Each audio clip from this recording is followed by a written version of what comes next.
আফতাবুদ্দিন লস্কৰে যিটো প্ৰসংগ উল্লেখ কৰিছে সেইটো আপুনি চাব লাগিব যে সেইটো হ'ল 2021 চনৰ কথা তেওঁ উল্লেখ কৰিছে 2021 চনৰ বিধানসভা নিৰ্বাচনৰ সময়ত তেওঁ যেহেতু আলগাপুৰ বিধানসভা সমষ্টিৰ অসম গণ পৰিষদৰ প্ৰাৰ্থী আছিল আৰু এতিয়া প্ৰায় 3 বছৰ উকলি যোৱাৰ পাছত 2024 লোকসভা নিৰ্বাচনো অনুষ্ঠিত হৈ যোৱাৰ পাছত তেওঁ এই অভিযোগসমূহ আপোনাৰ আনুষ্ঠানিকভাৱে কেমেৰাৰ সন্মুখত উত্থাপন কৰিছে আৰু 8 তাৰিখে তেওঁ যেহেতু অসম গণ পৰিষদৰ সভাপতি অতুল বৰালৈ হোৱাটছআপ যোগে তেওঁ পদত্যাগ পত্ৰ প্ৰেৰণ কৰা বুলি তেওঁ ইতিমধ্যে উল্লেখ কৰিছে আৰু 3 বছৰৰ পাছত এই অভিযোগসমূহ তেওঁ অনাৰ এটা প্ৰাসংগিকতা আছে সেইটো হ'ল যে 2024 যি লোকসভা নিৰ্বাচন আছিল কৰিমগঞ্জ লোকসভা সমষ্টিৰ অসম গণ পৰিষদ আৰু বিজেপি মিত্ৰজোঁটৰ প্ৰাৰ্থী আছিল কৃপানাথ মাল্লা আৰু কৃপানাথ মাল্লাৰ জয় তেওঁ সমষ্টি এই কৰিমগঞ্জ সমষ্টিত সুনীল ডেকা অসম গণ পৰিষদৰ যিগৰাকী উপসভাপতি তেওঁ বিচৰা নাছিল আৰু সুনীল ডেকা আছিল বৰাক উপত্যকাৰ অসম গণ পৰিষদৰ প্ৰভাৰী বা তত্ত্বাৱধায়ক যি বুলিয়ে নককে তেওঁৰ দায়িত্ববাহী এগৰাকী নেতা গতিকে সুনীল ডেকাই কৰবাত আপোনাৰ বিজেপিৰ ওপৰত হেঁচা এটা ৰাখিবৰ বাবে এটা চাপ ৰাখিবৰ বাবে সেই সমষ্টিটোত কংগ্ৰেছৰ প্ৰাৰ্থী জয়ী হোৱাটো বিচাৰিছিল বুলি তেওঁ উল্লেখ কৰিছে আৰু এই অভিযোগসমূহ আনিছে আফতাবুদ্দিন লস্কৰে গতিকে সেইটো হ'ল আপোনাৰ প্ৰাসংগিক যদি আপুনি কিমান প্ৰাসংগিক বুলি যদি সোধে তাৰ সেই ক্ষেত্ৰত এই কথাটো ক'ব লাগিব আৰু 3 বছৰৰ পাছত লোকসভা নিৰ্বাচন অনুষ্ঠিত হৈ যোৱাৰ পাছত এই অভিযোগসমূহ তেওঁ যেতিয়া আনিছে তেতিয়া এটা কথা স্পষ্ট যে তেওঁ যিহেতু অসম গণ পৰিষদত নাথাকেই গতিকে সেই দলটোত তেওঁৰ সৈতে যিসমূহ ঘটনা হ'ল সেই ঘটনাসমূহ তেওঁ উদঙাই কৰবাত নহয় কৰবাত তেওঁ যিহেতু দলটো পৰিত্যাগ কৰিছে আৰু নেতৃত্বৰ বিৰুদ্ধে যিহেতু তেওঁ অসন্তুষ্টি ব্যক্ত কৰিছে গতিকে তেওঁলোকক শিকনি দিয়াৰ তেওঁ এটা আচলতে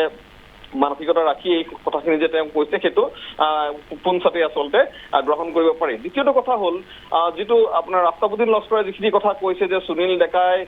ধনৰ বিনিময়ত টিকট প্ৰদান কৰিছিল সুনীল ডেকা দলটোৰ উপসভাপতি অসম গণ পৰিষদৰ কৰ্ণধাৰ সমিতি আছে তেওঁলোকৰ ৰাজ্যিক কাৰ্যনিৰ্বাহক আছে সভাপতি আছে কাৰ্যকৰী সভাপতি আছে সাধাৰণ সম্পাদক আছে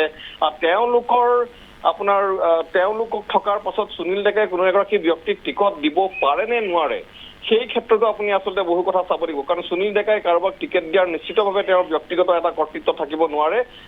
দলৰ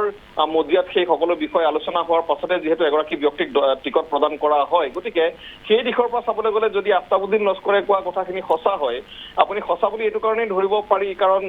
তেওঁ উল্লেখ কৰিছে যে পত্নীৰ একাউণ্টত আপোনাৰ একাউণ্ট পে কৰিছে বা একাউণ্টত ধন জমা দিয়া বুলি কৈছে গতিকে নিশ্চিতভাৱে তেওঁৰ লগত কিবা তথ্য থাকিব আৰু সেই তথ্যখিনি তেওঁ হয়তো সময়ত ৰাজহুৱা কৰিব বা সুনীল ডেকাৰ পত্নীৰ কথা যিহেতু উল্লেখ কৰিছে সুনীল ডেকাৰ পত্নীৰ একাউণ্টৰ নথি পত্ৰ যদি আপোনাৰ অসম গণ পৰিষদে কিবা কাৰণত তদন্তৰ খাতিৰত যদি চাই তেতিয়াহ'লে গোটেই কথাখিনি পোহৰলৈ আহি যাব কিন্তু মোৰ যিটো মূল বিষয় হ'ল সেইটো হ'ল যে সুনীল ডেকাই টিকট বিক্ৰী কৰিব পাৰে নে নোৱাৰে বা যদিহে আফতাবুদ্দিন লস্কৰে কোৱাৰ দৰে ধনৰ বিনিময়ত তেওঁক টিকট প্ৰদান কৰা হৈছে তেতিয়াহ'লে এই যিটো আপোনাৰ এটা খুব লেতেৰা যিটো আপোনাৰ টিকট বিক্ৰীৰ কাৰবাৰ চলিছিল সেইটোত আৰু কোনোবা নেতা জড়িত আছে নেকি বা এই সুনীল ডেকাই লোৱা ধনৰ ভাগ আন কোনোবাইও পাইছিল নেকি এনেকুৱা ধৰণৰ কিছুমান কথা আহিব কিন্তু তাত আৰু এটা কথা এইটো হ'ব যে যিহেতু সুনীল ডেকা বৰাক উপত্যকাৰ প্ৰভাৰী বা তেওঁৰ দায়িত্বত আছিল গতিকে তেওঁৰ কথা মতে কাৰোবাক দলে টিকট দিব পাৰে সেই কথাটো আচলতে চাবলগীয়া হ'ব আৰু এই গোটেই ক্ষেত্ৰত অসম গণ পৰিষদে বৰ্তমানৰ যি নেতৃত্ব তেওঁলোকে কি ধৰণৰ সিদ্ধান্ত লয় এই বিষয়টোক তেওঁলোকে কিমান চিৰিয়াছলি বা কিমান দায়িত্ব সহকাৰে বা গুৰুত্ব সহকাৰে লয় সেইটোৰ ওপৰতো গোটেই কথাখিনি নিৰ্ভৰ কৰিব কিন্তু যদিহে অসম গণ পৰিষদৰ মজিয়াত এনেকুৱা ধৰণৰ ঘটনা হৈছে তেতিয়াহ'লে আঞ্চলিক দলটোৰ বাবে এয়া খুবেই এটা লজ্জাজনক কথা হ'ব কাৰণ এই ধনৰ বিনিময়ত টিকট বিক্ৰীৰ এই যিটো প্ৰসংগ এইটো প্ৰায় নিৰ্বাচনসমূহৰ সময়ত আমি কংগ্ৰেছৰ ক্ষেত্ৰত এনেকুৱা ধৰণৰ কিছুমান অভিযোগ অহা শুনা যায় দেখা যায় কিন্তু অসম গণ পৰিষদৰ ক্ষেত্ৰত অহা এই যিটো অভিযোগ এই অভিযোগটো নিশ্চিতভাৱে দলটোৰ বাবে এটা খুব ভাল কথা হ'ব নোৱাৰে এটা বেয়া কথা হ'ব আৰু সেই ক্ষেত্ৰত অগপই নিশ্চয় এই দিশটোক কি ধৰণে চোৱা চিতা কৰে সেইটোৰ ওপৰতো আচলতে বহুখিনি কথা নিৰ্ভৰ কৰিব কিন্তু আপুনি যদি এই ব্যক্তিগৰাকী যিগৰাকী ব্যক্তি আজিলৈ 8 তাৰিখলৈকে অসম গণ পৰিষদৰ এগৰাকী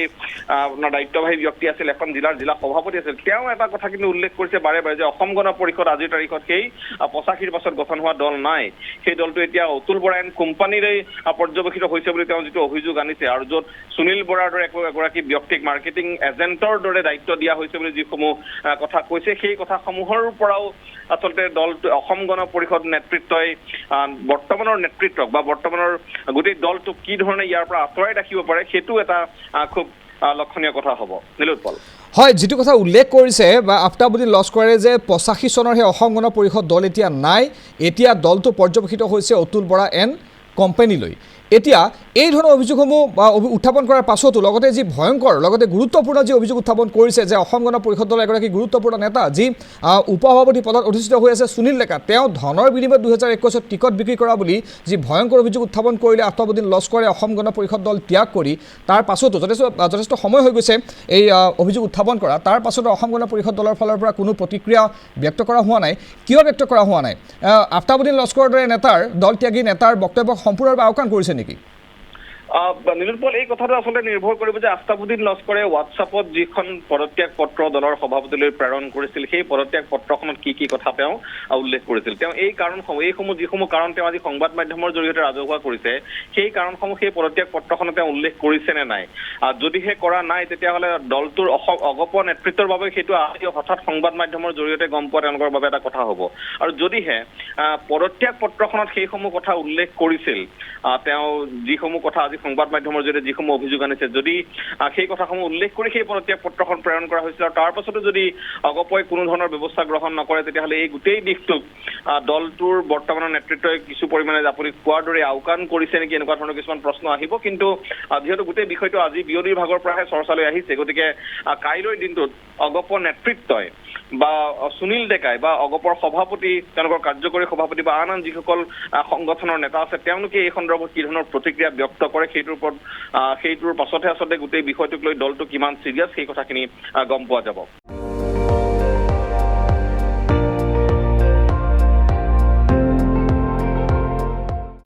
আপুনি চাই আছে ND24, সৰ্বশ্ৰেষ্ঠ নহয় সৰ্বোত্তমৰ দৌৰ।